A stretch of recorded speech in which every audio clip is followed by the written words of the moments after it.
The 2-ton truck and the shining, sleek black roadster stopped within inches of each other at the street intersection. In the truck was a nice-faced man in his early 30s. At the wheel of the open car sat a mule-faced man of 60-plus. No damage done, an accident narrowly averted, yet the elderly man who had not given the other his right-of-way was now shouting at the very top of his voice, waving his hands with a fist in one, red in the face and almost apoplectic.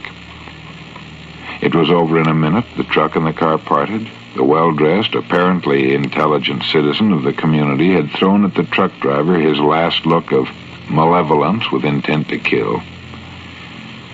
The young man, who had listened silently to the other's tirade, leaning relaxed over his wheel, parted with these words spoken softly but with a suggestion in the tone that the advice he was giving was good. He said, "Old man, why don't you grow up?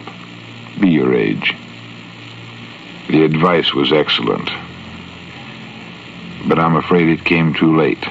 The man in the roadster had grown up all right, but lopsidedly. There are many ways of growing up and becoming a well-angled individual.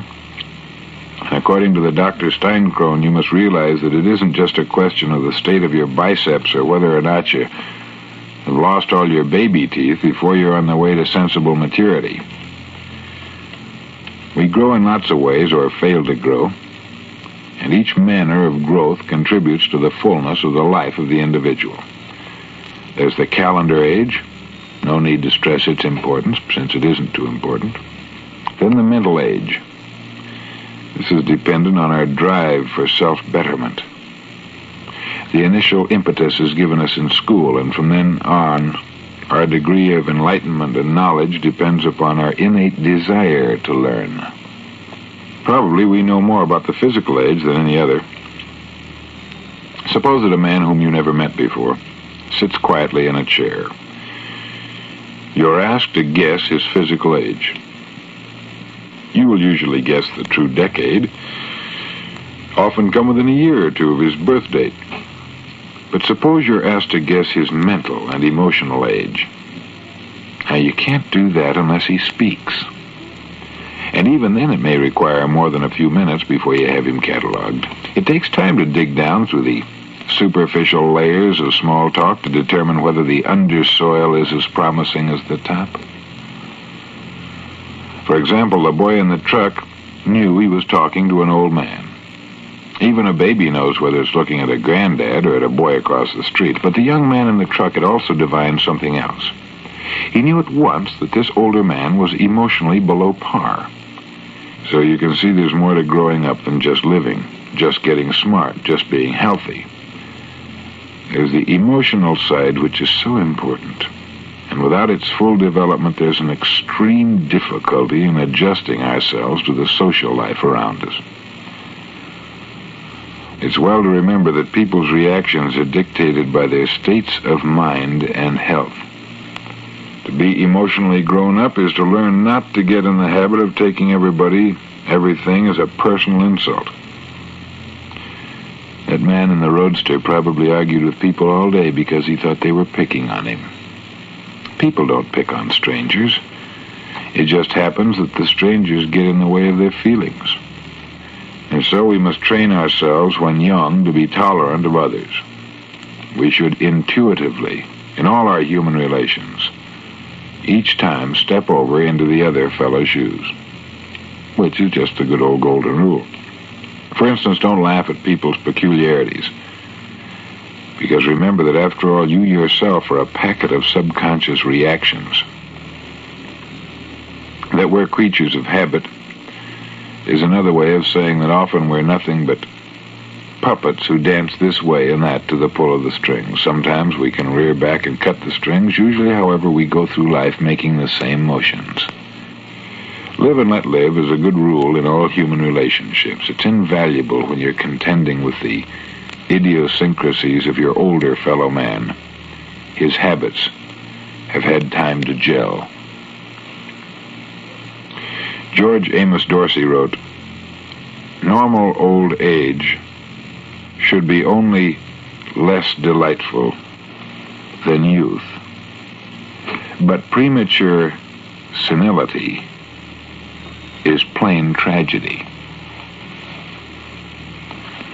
I spoke with a middle-aged man a few days ago who's a good example of this tragic figure Dorsey wrote about. I knew before we'd talked more than a few minutes that he'd fit into this classification because of this statement. He said, "You know, I don't see why you spend so much effort in writing books which hope to prolong people's lives. You make life seem too important. As for me, I don't care if I die tomorrow," he said. Now, that immediately classified him in my mind as an unhappy man. And for a very old person to make such a statement may at times seem excusable. However, when a man in the 40s says it, then he's prematurely old. I think one of the chief manifestations of premature aging is this willingness to throw in the sponge, this perfectly unnatural acquiescence to surrender a great part of the few billion seconds we were given at birth. For only a man beaten in spirit, one in whom the daily waking is just another one of those days, can admit to a willingness to surrender this spirit. Have you given much thought to the fact that you create yourself? You do to an altogether unsuspected extent, simply by the choices you make, by the things you decide to do or decide not to do. As Kierkegaard well said, the self is only that which it is in the process of becoming. So it is that an adult can stand in front of a full-length mirror and take a good long look at what he's created. We leave home and we form ourselves into new people, and we learn, as Thomas Wolfe learned, that we can't go home again, that we don't fit as well as we used to. We wonder after a visit as we leave to regain our own lives what happened, if something is wrong, what the strangeness was. It's simply that we're different now, and going back home again is like trying to get a 2-year-old shoe on a teenager. It's not going to fit anymore. We've shaped ourselves into new people, and we've done so by our own decisions. There's no going back, of course, and I guess most of us wouldn't want to, even if we could, although we're acutely conscious of mistakes we've made.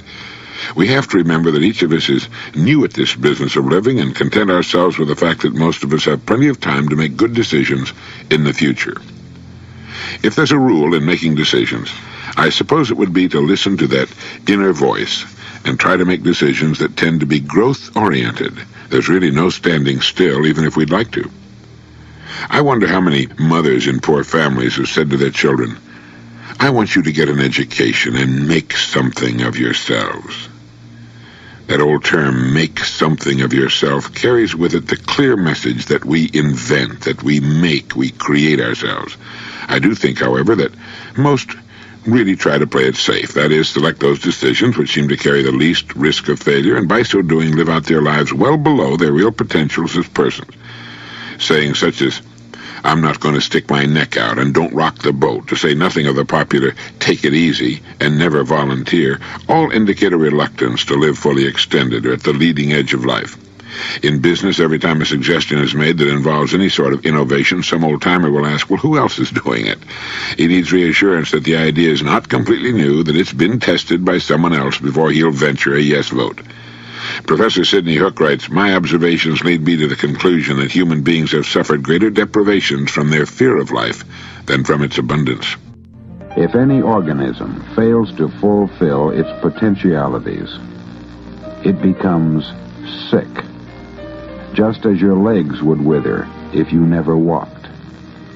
But the power of your legs is not all you would lose. The flowing of your blood, your heart action, your entire organism would be the weaker. And in the same way, if man does not fulfill his potentialities as a person, he becomes to that extent constricted and ill. This is the essence of neurosis. The person's unused potentialities. Now, I think that that's worth our making a mental note about. Think of that. This is the essence of neurosis. The person's unused potentialities.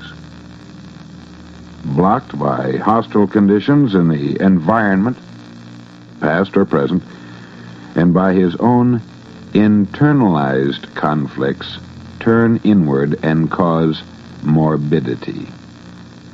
Now, here's something that William Blake said that I think we ought to have printed and emblazoned on our wall.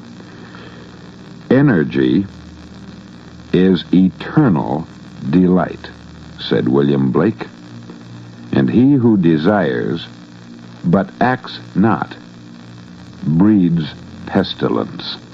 Now, I'm going to repeat that. Let's all remember that, because, golly, that could change a person's life, huh? Energy is eternal delight.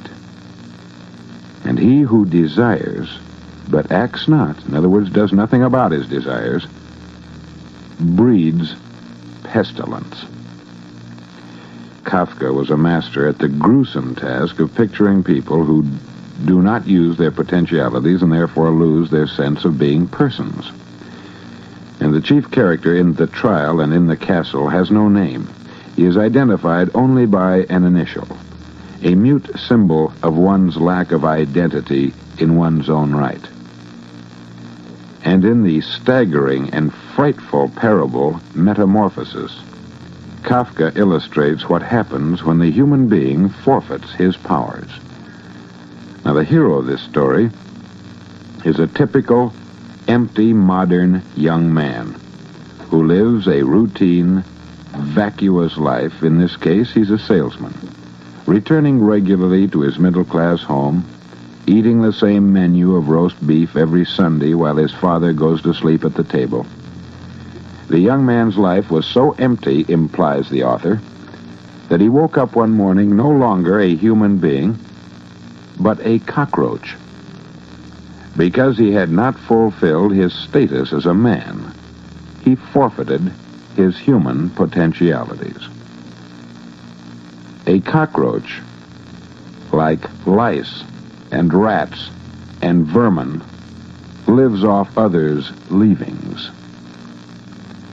It is a parasite, and in most people's minds a symbol for what is unclean and repugnant. Could there be any more powerful symbol of what happens when a human being relinquishes his nature as a person? That's powerful, isn't it? That's what happens to a person when he does not use his potentialities, when he does not use his energy. Because, as William Blake said, energy is eternal delight. And it is. And I really believe, and I think you'll agree with me, that most people, if they don't know that, is because they've never tried. Now, remember what this fine psychiatrist said when he wrote this. If any organism, now that includes the human organism, a human person, fails to fulfill its potentialities, it becomes sick. But to the extent that we do fulfill our potentialities as persons, to the extent that we do fulfill them, we experience the profoundest joy to which the human being is heir. When a little child is learning to walk up steps or lift a box, he'll try again and again, getting up when he falls down and starting all over again. And finally, when he does succeed, he laughs with gratification. And his expression of joy is in the use of his powers. But this is nothing in comparison to the quiet joy when the adolescent can use his newly emerged power for the first time to gain a friend, or the adult's joy when he can love, plan, and create. Plan and create. Joy is the effect which comes when we use our powers. And here's something I liked very much.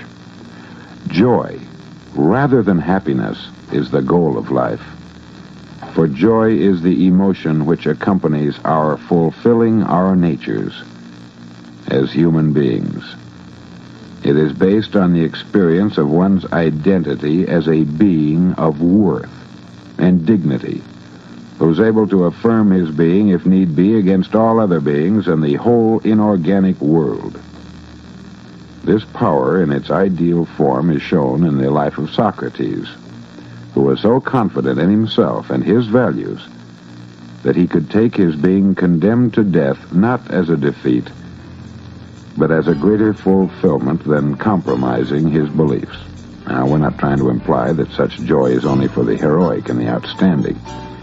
It is as present qualitatively in anyone's act, no matter how inconspicuous, which is done in an honest and responsible expression of his own powers. Well, now that's the point I wanted to make. This was written by Dr. Rollo May and is in the book Man's Search for Himself, published by Norton, which is considered a classic in its field. Lin Yutang, the famous Chinese philosopher, wrote, "We do not know a nation until we know its pleasures of life, just as we do not know a man until we know how he spends his leisure. It is when a man ceases to do the things he has to do and does the things he likes to do that the character is revealed. It's when the repressions of society and business are gone, and when the goads of money and fame and ambition are lifted, and a man's spirit wanders where it listeth, that we see the inner man, his real self." Had you ever thought much about that? Your leisure gives you away. I used to know a man who was head of a very large commercial empire. Beginning with nothing but ambition, he became a multimillionaire and finally retired as head of his far-flung company. He bought a large and magnificent yacht with which to cruise the world. And do you know what he did with his free time? He read salacious paperbacks and got falling down drunk and had to be carried unconscious to bed every night. He's dead now. His leisure gave him away. There was nothing there, just nothing at all. He was a one-idea man. Once he was away from that idea, he was a lost child in the wilderness. He didn't enjoy his yacht or his time. Travel meant nothing to him. He was a pitiful, unhappy cipher. His millions, which could have given him access to the whole world, were worthless to him.